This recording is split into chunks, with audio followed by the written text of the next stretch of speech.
నమస్తే, welcome to hello doctor. మీరు ఆర్థరైటిస్తో బాధపడుతున్నారా? ఇది రావడానికి కారణాలు ఏంటి?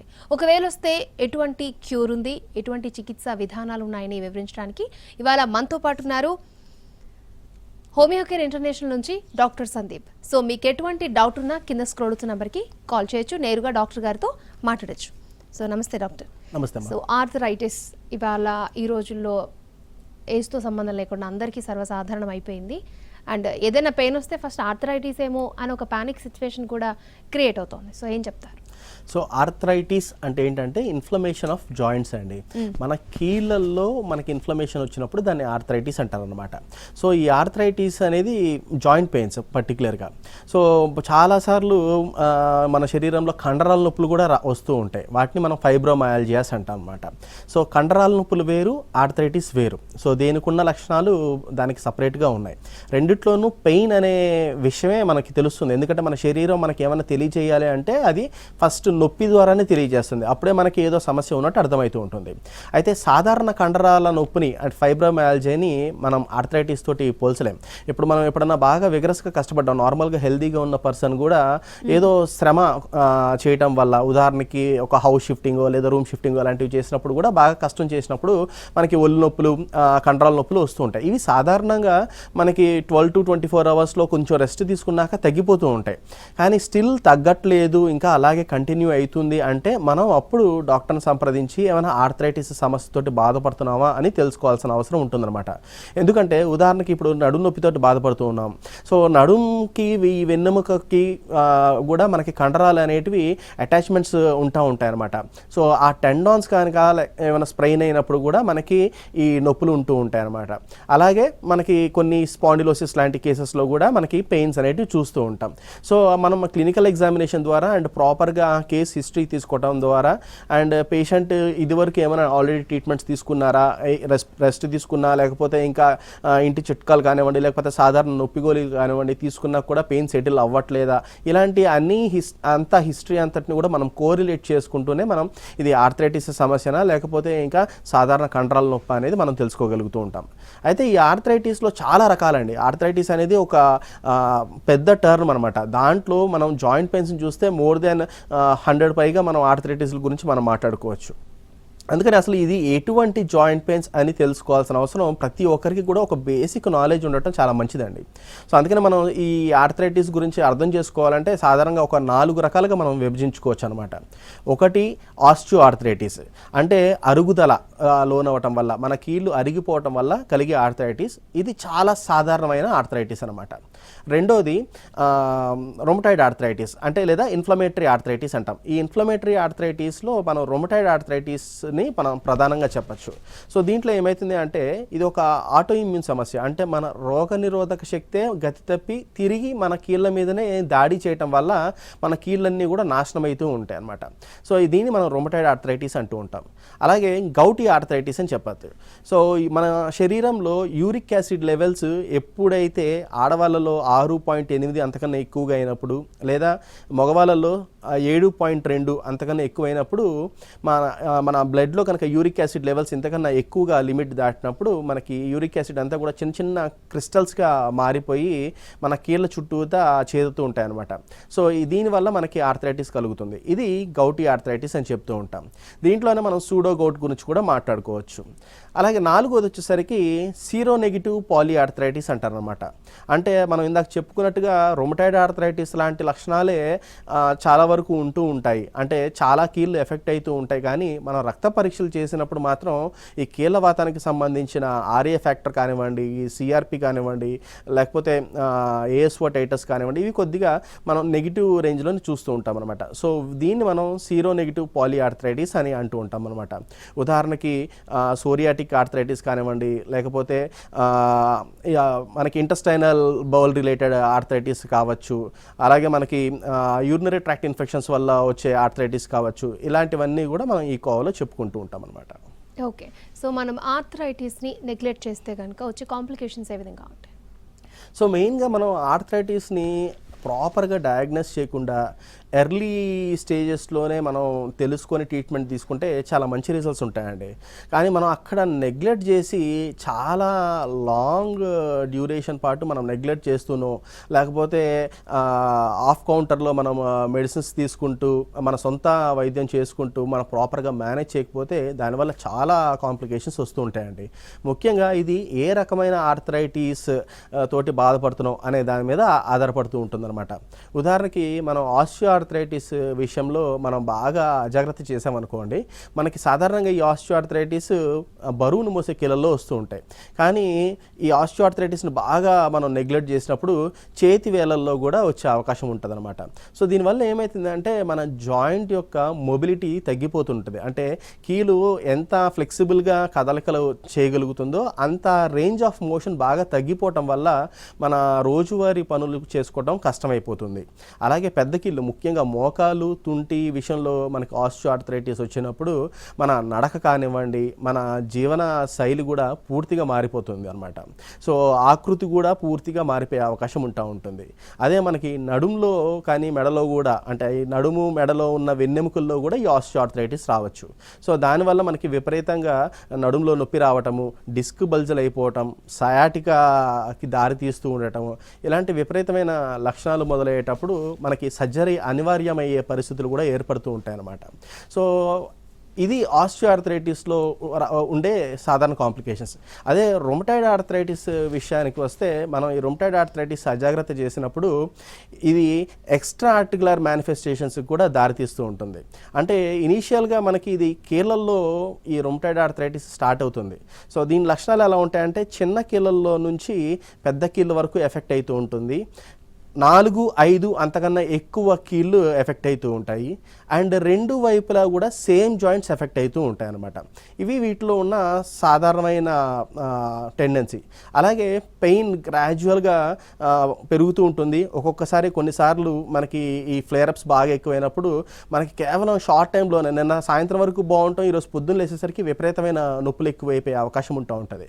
అండ్ ఎఫెక్టెడ్ జాయింట్ అంతా కూడా బాగా ఎర్రగా, కందినట్టుగా, ఏదో ఎవరో కొట్టినట్టుగా అలాంటి సివియర్ టెండర్నెస్ ఉండటం, బాగా రెడ్ స్వోల్న్ జాయింట్స్ అనేవి మనం చూస్తూ ఉంటాం. దీంతోపాటు తేలికపాటి జ్వరం కూడా వచ్చే అవకాశం ఉంటుంది. అండ్ స్టిఫ్నెస్ బాగా ఎక్కువగా ఉంటుందన్నమాట. మార్నింగ్ స్టిఫ్నెస్, పొద్దున్న లేవంగానే రోజువారీ పనులు చేసుకోవడం కూడా కష్టంగా ఉంటుందన్నమాట. అంటే సింపుల్గా మనం వాష్రూమ్కి వెళ్ళినప్పుడు ట్యాప్ ఇప్పుకోవాలన్నా కష్టపడతారు. అలాగే బ్రష్ హోల్డ్ చేసి మనం టీత్ క్లీన్ చేసుకోవాలన్నా కష్టమవుతుంది. ఇలాంటి బేసిక్ పనులు కూడా చేసుకోవడానికి చాలా ఇబ్బంది ఉంటుంది. అండ్ ఈ మార్నింగ్ స్టిఫ్నెస్ 1-2 గంటల పాటు, కొంతమందిలో అయితే మిట్ట మధ్యాహ్నం బాగా ఎండ తీరేంత వరకు కూడా ఈ మార్నింగ్ స్టిఫ్నెస్ అనేది కంటిన్యూ అవుతూ ఉంటుంది. సో ఇంత తీవ్రంగా ఉంటూ ఉంటాయి. దీన్ని మనం ఈ స్టేజెస్లో ప్రాపర్గా డయాగ్నోస్ చేసి ట్రీట్ చేసుకున్నప్పుడు మనకి ఎక్స్ట్రా ఆర్టికులర్ మేనిఫెస్టేషన్స్ కూడా వచ్చే అవకాశం ఉంటుంది, అంటే కీళ్ళేతర సమస్యలు. దీని విషయంలో చెప్పాలంటే ముఖ్యంగా మనకి కళ్ళు ఇన్వాల్వ్ అవుతాయి, స్కిన్ ఇన్వాల్వ్ అవుతుంది, గుండె, ఊపిరితిత్తులు కూడా ఎఫెక్ట్ అయ్యే ఛాన్సెస్ ఉంటాయి. అలాగే బ్లడ్ మీద కూడా దీని ప్రభావం చూపెడుతుంది అనమాట. సో కళ్ళంతా కూడా బాగా డ్రైగా అయిపోవటము, సివియర్గా డ్రైనెస్ ఉండటం వల్ల మన చూపు మందగించటము, బాగా డ్రాఫ్ట్ ఆఫ్ ఎయిర్, వేగంగా గాలి మన ముఖానికి తగిలినప్పుడు కళ్ళల్లో ఏ రకమైన గ్రిట్టినెస్ ఫీలింగ్ ఉంటుందో ఆ రకం ఫీలింగ్ ఉండటం, ఇలాంటివి జరుగుతూ ఉంటాయి అన్నమాట. అలాగే మనకి గుండె, ఊపిరితిత్తులు కూడా కదలికలు ఉన్న అవయవాలు. సో వీటిల్లో మనకి గుండెకి సంబంధించి ఉన్న కండరాలు బాగా గట్టిపడిపోవడం జరుగుతుంది. దీనివల్ల ఎండోకార్డైటిస్ అంటాం. ఎండోకార్డైటిస్ ఎఫెక్ట్ అవ్వటం, దీనివల్ల మనకి pumping capacity, heart pumping capacity బాగా తగ్గిపోతుండటం జరుగుతుంది. అదే ఊపిరితిత్తుల విషయానికి వస్తే పల్మనరీ ఫైబ్రోసిస్ అయ్యే అవకాశం ఉంటుంది అనమాట. అంటే ఊపిరితిత్తులకు ఉన్న ఆ వ్యాకోచ సంకోచాలు కలిగే ఆ లక్షణం అనేది బాగా గట్టిపడుతూ ఉంటుంది. దానివల్ల శ్వాస తీసుకోవడం ఇబ్బంది పడే అవకాశం ఉంటుంది. అలాగే స్కిన్ మీద బాగా ఎర్రటి మచ్చలు రావటము, ఎరిథెమా నోడోజం అంటాం అనమాట. సో ఇలాంటి ప్యాచెస్ ఉండటం, ఇలాంటివన్నీ జరుగుతూ ఉంటుంది. అలాగే రక్తం మీద పడ్డప్పుడు మన రక్త కణాలన్నీ కూడా తగ్గిపోయే అవకాశం ఉంటుంది. ఉదాహరణకి రక్తహీనత రావచ్చు, మన హీమోగ్లోబిన్ లెవెల్స్ బాగా తగ్గిపోతూ ఉండొచ్చు. అలాగే ఈవెన్ తెల్ల రక్త కణాలు, మన రక్షణ వ్యవస్థ ఏదైతే ఉంటుందో అది కూడా బాగా తగ్గిపోవటం వల్ల సెకండరీ బ్యాక్టీరియల్ ఇన్ఫెక్షన్స్ ఈజీగా వచ్చే అవకాశం ఉంటుంది అనమాట. సో ఇలా ఒక్కొక్క రకమైన ఆర్థరైటిస్కి రకరకాల కాంప్లికేషన్స్, వాటికి సంబంధించిన కాంప్లికేషన్స్ వచ్చే అవకాశాలు ఉంటాయి. ఓకే. సో ఫ్యామిలీ హిస్టరీ అంటే వంశపారంపర్యంగా కూడా ఆర్థరైటిస్ వచ్చే ఛాన్స్ ఎంతవరకు ఉంటుంది? తప్పకుండా అండి. సో ఫ్యామిలీ హిస్టరీ ఆర్థరైటిస్లో చాలా ప్రధానమైన లక్షణం అండి. సో మేము ఎప్పుడన్నా పేషెంట్స్ మా దగ్గరికి వచ్చినప్పుడు కూడా వీళ్ళు ఆర్థరైటిస్ సమస్యతోటి బాధపడుతున్నారు. ఎనీ ఆర్థరైటిస్, నేను ఇందాక చెప్పిన ఆర్థరైటిస్లో ఏ రకమైనా కానీ చాలా స్ట్రాంగ్ ఫ్యామిలియల్ డిస్పోజిషన్ ఉండే అవకాశం ఉంటుందన్నమాట. సో అలాగని ఫ్యామిలీలో ఆర్థరైటిస్ ఉంది అంటే వాళ్ళ నెక్స్ట్ తరం వాళ్ళకి ఖచ్చితంగా ఆర్థరైటిస్ వచ్చి తీరాలన్న హార్డ్ అండ్ ఫాస్ట్ రూల్ ఏమి ఉండదు కానివ్వండి. ఎవరైతే మంచి లైఫ్ స్టైల్ లీడ్ చేస్తూ ఉంటారో, తగిన జాగ్రత్తలు తీసుకుంటూ మన బరువుని నియంత్రణలో ఉంచుకొని మంచి జీవన శైలిని పాటిస్తూ మంచి ఫిజికల్ యాక్టివిటీస్ మెయింటైన్ చేస్తూ మంచి పోషక విలువలు ఉన్న ఆహారం తీసుకుంటూ విటమిన్ డి లెవెల్స్ కానివ్వండి, కాల్షియం లెవెల్స్ కానివ్వండి మనం చక్కగా మెయింటైన్ చేసుకునేగలిగినప్పుడు మనకి ఇది ఫ్యామిలీ హిస్టరీ ఉన్నా కానీ ఈ ఆర్థరైటిస్ని మనం దూరం పెట్టే అవకాశం ఉంటుంది. అండ్ ఈ ఆస్టియో ఆర్థరైటిస్ అయినా లేదా రొమటాయిడ్ ఆర్థరైటిస్, ఇన్ఫ్లమేటరీ ఆర్థరైటిస్ అయినా ఎనీ ఆర్థరైటిస్ ఈ ఫ్యామిలీలో వచ్చే అవకాశాలు కూడా ఎక్కువే ఉంటాయి మనం తగిన జాగ్రత్తలు తీసుకున్నప్పుడు. కాబట్టి ఫ్యామిలీ హిస్టరీ ఉండేవాళ్ళు చాలా జాగ్రత్తగా ఉండాల్సిన అవసరం మొదటి నుంచి ఉంటే కనుక, అంటే ఆర్థరైటిస్ స్టార్ట్ కాకముందు నుంచే కనుక మనం ఆ అవగాహనతోటి ఉండి మన లైఫ్ని కనుక మంచిగా లీడ్ చేసుకోగలిగితే ఆర్థరైటిస్ రాకుండా కూడా నివారించుకోవచ్చు. దానివల్ల మనం నెక్స్ట్ తరాల వారికి కూడా ఆర్థరైటిస్ సంక్రమించే అవకాశం తక్కువ ఉంటుంది. ఓకే. సో మరి ఆర్థరైటిస్కి ఓన్లీ మెడిసిన్తోనే క్యూర్ అవుతుందంటారా, లేకపోతే ఏ కేసెస్లో ఆపరేషన్ వరకు వెళ్ళే ఛాన్స్ ఉంటుందంటారు? ఓకే. సో ఆర్థరైటిస్ మనం ఇనీషియల్ స్టేజెస్లోనే మనం ట్రీట్ చేసుకునేటప్పుడు ఓన్లీ మెడికల్ మేనేజ్మెంట్, ఈ హోమియోపతిలో ఈ హోమియోకేర్ ఇంటర్నేషనల్ ఫాలో అవుతున్న అడ్వాన్స్డ్ జెనెటిక్ కాన్స్టిట్యూషనల్ ట్రీట్మెంట్స్ ద్వారా మనం పూర్తిగా తగ్గించుకోవచ్చు. మళ్ళీ ఆర్థరైటిస్ తిరగబెట్టకుండా కూడా మనం నివారించుకోవచ్చు అండి. కానీ ఎప్పుడైతే బాగా అడ్వాన్స్డ్ అయిపోయి ఉంటుందో అలాంటి కేసెస్లో సర్జరీ అనివార్యం అవుతూ ఉంటుందన్నమాట. ఉదాహరణకి severe grade 4 osteo arthritis develop అయిపోయి మోకాళ్ళంతా కూడా బౌలెక్స్ అంటారు, అంటే మన విల్లులాగా వంగిపోయి ఉంటాయి అన్నమాట. అంత సివియర్ స్టేజెస్ ఉండేటప్పుడు చాలామంది ఆపరేషన్ సజెస్ట్ చేస్తూ ఉంటారు. సో అలాంటి కాంప్లికేషన్స్లో మనకి అవుతూ ఉంటుంది. అలాగే ఇందాక నేను చెప్పినట్టుగా అదే వెన్నెముకలో జరిగినప్పుడు ఈ ఆస్టియోఫైట్ ఫార్మేషన్ బాగా ఎక్కువ ఉండి వెన్నెముక బాగా అరిగిపోతునేటప్పుడు మనకి డిస్క్ బల్జ్ బాగా ఎక్కువగా జరిగి సయాటిక్ నర్వ్ని బాగా కంప్రెస్ చేసేస్తుంది అనమాట. సో ఈ సయాటిక్ నర్వ్ అనేది మనకి లో బ్యాక్లో స్టార్ట్ అయ్యి, అంటే L4, L5, S1, S2, S3 range నుంచి స్టార్ట్ అవుతుంది. ఈ 5 పాయలు కలిసి సయాటిక్ నర్వ్ని ఫామ్ చేస్తాయి. ఇది మనకి పిర్ర భాగం నుంచి తొడ మీదగా కాలు కింద వరకు సప్లై అవుతుంది. సో ఈ లెవెల్స్లో ఎక్కడైతే డిస్క్ బల్జ్ బాగా అయ్యి నర్వ్ కంప్రెషన్ బాగా అయిపోవటం వల్ల మనం అసలు అడుగు తీసి అడుగు వేయలేని పరిస్థితి ఏర్పడుతుంది. లేకపోతే కాలు కండరాలన్నీ బాగా పల్చబడిపోతున్నాయి, కాలు బక్కచిక్కిపోతుంది. అండ్ మనకి స్పర్శ మొద్దుబారినట్టుగా ఉండటం, చొప్పులు జారిపోవటం, గ్రిప్ ఉండట్లేదు అన్నప్పుడు, లేదా మనకి బవల్ మీద అంటే మోషన్ మీద కానివ్వండి లేదా యూరిన్ మీద కానివ్వండి కంట్రోల్ తప్పిపోతుంది, మనకు తెలియకుండానే బట్టల్లో జారిపోతున్నాయి. ఇలాంటి విపరీతమైన లక్షణాల్లో ఆపరేషన్ అనేది అనివార్యమవుతుంది. ఇదే మనకి నెక్ రీజియన్లో జరిగినప్పుడు కూడా మనకి ఈ హ్యాండ్ మజిల్స్ అన్నీ కూడా బాగా ఇమాసియేట్ అయిపోయినప్పుడు, అరచేయిలో ఉన్న కండరాలన్నీ థీనార్ అండ్ హైపోథీనార్ ఎమినెన్సెస్ అంటారన్నమాట, ఇవి బాగా పలచబడిపోయినప్పుడు అండ్ మనకి గ్రిప్ బాగా తగ్గిపోవటం, ఒక రాయాలన్నా కానీ పెన్ పట్టుకోవాలన్నా భోజనం చేయాలన్నా బాగా కష్టమైనప్పుడు, లేదా విపరీతంగా తూలు వచ్చేస్తుంది, అసలు నడవడం కూడా పడిపోతున్నాం అన్నప్పుడు మనకి ఆపరేషన్కి సజెస్ట్ చేస్తూ ఉంటారు. లేదా వాళ్ళ కుటుంబాన్ని పోషించుకోవడానికి కూడా వాళ్ళు వృత్తిలోకి వెళ్ళడానికి బాగా ఇబ్బంది పడుతున్నప్పుడు ఇంకా అనివార్య పరిస్థితుల్లో కొన్నిసార్లు ఆపరేషన్కి వెళ్ళాల్సి వస్తుంటుంది అనమాట. ఓకే. సో అలాగే వన్స్ ఆపరేషన్ చేసినా మళ్ళీ వచ్చే ఛాన్సెస్ ఎంతవరకు ఉంటాయి? సో అది ఇట్ డిపెండ్స్ అండి, ఏ లెవెల్లో మనం ఆపరేట్ చేస్తున్నారు అనే దాన్ని బట్టి ఉంటుంది. అంటే సాధారణంగా ఇప్పుడు మనం చెప్పినట్టుగా మనకి లంబర్ స్పాండిలోసిస్ లాంటి విషయాల్లో వస్తే మనకి L4, L5 లేదా L5, S1 మధ్యలో జరిగే అవకాశం ఉంటుంది. సో మనకి ఇప్పుడు ఆ రేంజ్లో అక్కడ డిస్క్ బల్జ్ అవ్వటం వల్ల మనం ఏమన్నా ఆపరేషన్స్ అయినా కానీ మనం తగిన జాగ్రత్తలు తీసుకుంటూ ఉండాల్సిందే. అండ్ సో అక్కడ చేయటం వల్ల మిగతా రెస్ట్ ఆఫ్ ద స్పైన్లో ఎక్కడ ఈ అరుగుదలకు సంబంధించి రావా అంటే వచ్చే అవకాశాలు ఉంటాయి. ఉదాహరణకి నెక్లో కూడా రావచ్చు. ప్రతిసారి మనం ఎవ్రీ టైం ఆ స్పైన్కి ఆపరేషన్ చేసుకుంటూ ఉండలేం కాబట్టి వన్స్ ఒకసారి ఆపరేషన్ జరిగింది అంటే మళ్ళీ ఈ డీజనరేటివ్ చేంజెస్ని ఎగ్జాగరేట్ చేసే పనులు కానివ్వండి, లేకపోతే దానికి దారి తీసే పర్యవసనాలు మన లైఫ్లో కనుక ఏమైనా ఉంటుంటే మనం దాన్ని నివారించుకోవటం చాలా మంచిదండి. ఉదాహరణకి చాలామంది పొద్దున లేస్తే సాయంత్రం వరకు కూడా అసలు సన్లైట్కి ఎక్స్పోజ్ కాకుండా ఉంటూ ఉంటారు. సో అలాంటి వాళ్ళలో మనం విటమిన్ డి లాంటివి కాల్షియం సప్లిమెంట్స్ తీసుకోవటం మంచిదన్నమాట. ఓకే అండి. ఫస్ట్ కాలర్ విలాస్ గారు ఫ్రమ్ ఆదిలాబాద్. విలాస్ గారు, మీ సమస్య ఏంటో చెప్పండి. మనతో పాటు డాక్టర్ సందీప్ ఉన్నారు, మాట్లాడండి. ఏం లేదు మేడం, ఇది వర్ధన హాస్పిటల్ కదా, డాక్టర్ వర్ధన్ సార్, వర్ధన అయితే కాదండి, హోమియో కేర్ ఇంటర్నేషనల్, మాట్లాడండి. హోమియోనా? ఓకే అండి, కాల్ డ్రాప్ అయిపోయింది. సో అలాగే ఎటువంటి జాగ్రత్తలు తీసుకోవాలి మనకి ఇలాంటివన్నీ రాకుండా ఉండాలి అంటే? సాధారణంగా ఈ ఆర్థరైటిస్ మన బరువుకి చాలా దగ్గర సంబంధం ఉంటుందండి. సో మనం ఊబకాయం ఉండటం వల్ల మనకి ఈ ఆస్టియో ఆర్థరైటిస్ అనేది చాలా ఎర్లీ ఏజెస్లో, ఇప్పుడు 25-30 సంవత్సరాల్లోనే కీళ్ళు అరిగిపోతున్నాయి అనమాట. సో ఎందుకు అంటే మెయిన్గా ఈ ఒబెసిటీ వల్ల. సో ఒబెసిటీ, ఈ వెస్టర్నైజేషన్ లైఫ్ స్టైల్కి యువత అలవాటు పడుతూ ఉండటము, అండ్ ప్రాపర్గా ఫిజికల్ యాక్టివిటీ మెయింటైన్ చేయకపోవటము, అండ్ సన్లైట్ ఎక్స్పోజర్ బాగా తగ్గిపోతూ ఉండటము, అండ్ ఓపెన్ ఎయిర్లో మనం వ్యాయామం లేకపోవటము, అసలు కొంచెం కూడా నడక లేకపోవటం, ఇవన్నీ కూడా ఊబకాయానికి దారితీస్తుంటుంది. అలాగే జంక్ ఇంటేక్ ఉండటం, బాగా కార్బోనేటెడ్ డ్రింక్స్ ఎక్కువగా తీసుకోవటం, ఇవన్నీ కూడా ఒబెసిటీకి దారితీస్తాయి.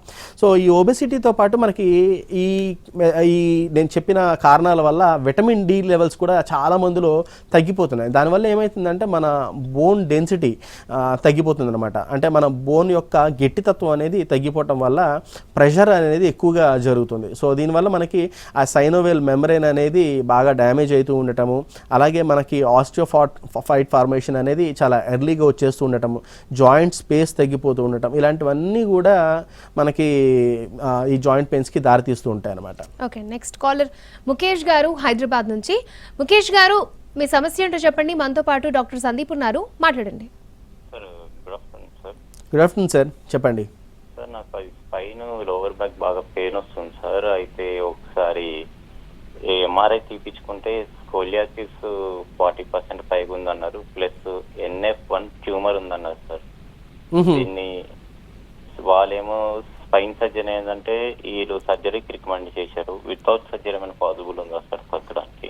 Okay sir, okay. సో దీనివల్ల మీకు కలుగుతున్న ఇబ్బందులు ఏమున్నాయి సార్, లక్షణాలు ఏమున్నాయి? ఓన్లీ లో బ్యాక్ పెయిన్ అయినా, లేకపోతే మీ నడకలో కానివ్వండి, ఇంకా వేరే పనులు చేసుకోవడంలో చాలా రిస్ట్రిక్టెడ్ మూమెంట్స్ ఏమైనా ఉంటున్నాయా? అంటే ఒకేసారి చైర్లో నుంచి లేచినప్పుడు బాగా పెయిన్ వస్తుంది సార్. ఒక్కొక్కసారి నించున్న వెనకలకు పడిపోయినట్టు అనిపిస్తుంది. మీ ఏజ్ ఎంత ఉంటుంది సార్? నాది 25 సార్. 25. Okay sir. ఒక్కసారి ఈ స్కోలియోసిస్ అవుతుందంటే మన స్పైన్ యొక్క షేప్ కూడా ఆల్టర్ అయిందని అర్థం సార్. మన స్పైన్ జనరల్గా ఎస్ షేప్లో ఉంటుందన్నమాట. సో మైల్డ్గా ఎస్ షేప్ ఉంటుంది. సో ఈ షేప్ అనేది మారిపోతూ ఉంటుందన్నమాట. దాన్ని మనం స్కోలియోసిస్ అంటూ ఉంటాం. అయితే ఒకసారి మీరు క్లినిక్కి కనుక మీ నియరెస్ట్ బ్రాంచ్ని కనుక అప్రోచ్ అవ్వగలిగితే డాక్టర్ గారు ఒకసారి మిమ్మల్ని ఫిజికల్గా కూడా ఎగ్జామిన్ చేస్తారు. అండ్ మీ రిపోర్ట్స్ క్యారీ చేయండి, ఫిలిం అండ్ రిపోర్ట్ రెండు కూడా. దాన్ని బట్టి అసలు లెవెల్స్ ఏ రకంగా ఉన్నాయి అనేది తెలుస్తుంది. అండ్ ట్యూమర్ అంటున్నారు, ఆ ట్యూమర్ కూడా ఏ లెవెల్లో ఉంది, దానివల్ల ఏమైనా కంప్రెస్ అవుతున్నాయి, అక్కడ నుంచి వస్తున్న రక్తనాళాలు కానివ్వండి, లేదా నర్వ్స్ కానివ్వండి, వాటి మీద దాని ప్రభావం ఏమైనా పడుతుందా అనేది మనం చూసుకొని దానికి తగినట్టుగా మీకు సలహాలు ఇవ్వటం అండ్ ట్రీట్మెంట్ రికమెండ్ చేయడం అనేది జరుగుతుంది సార్. కాబట్టి ఒకసారి దగ్గరలో ఉన్న బ్రాంచ్ని అప్రోచ్ అవ్వండి, మంచి రిజల్ట్స్ వస్తాయని ఎక్స్పెక్ట్ చేస్తున్నాను. సో ఈ కాలర్కి ట్యూమర్ గురించి కొంచెం ఎక్స్ప్లెయిన్ చేస్తారా? ఓకే. సో ఈ ట్యూమర్ అనేది ఎక్కడి నుంచైనా రావచ్చు అండి. చాలా సందర్భాల్లో మనకి స్పైన్లో, అంటే ఈ కాలర్ విషయంలో ఇలా జరిగిందని నేను అంటలేను కానివ్వండి, మనకి పాట్ స్పైన్ అంటారు అనమాట. అంటే స్పైన్ యొక్క ట్యూబర్కులోసిస్.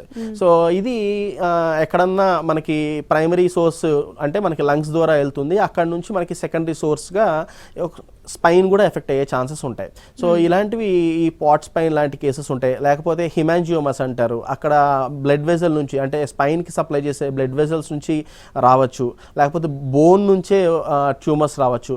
ఇలా ట్యూమర్ అనేది ఎక్కడి నుంచన్నా ఆరిజిన్ అవ్వచ్చు అండి. అది ఎంతవరకు పెరిగేదాకా మనకి ఎప్పుడు దాకా లక్షణాలు బయటపడలేదు. అండ్ దానివల్ల ఇందాక నేను చెప్పినట్టుగా కంప్రెషన్స్ ఎక్కడన్నా జరుగుతున్నాయా, దాని నెక్స్ట్ పక్కన ఉన్న సరౌండింగ్ స్ట్రక్చర్స్ ఏవి ఎఫెక్ట్ అవుతున్నాయి అనే విషయాలన్నింటినీ మనం తెలుసుకొని తెలుసుకుని దానికి తగినట్టుగా మనం అప్రోచ్ అనేది చెప్పగలుగుతూ ఉంటాం అనమాట.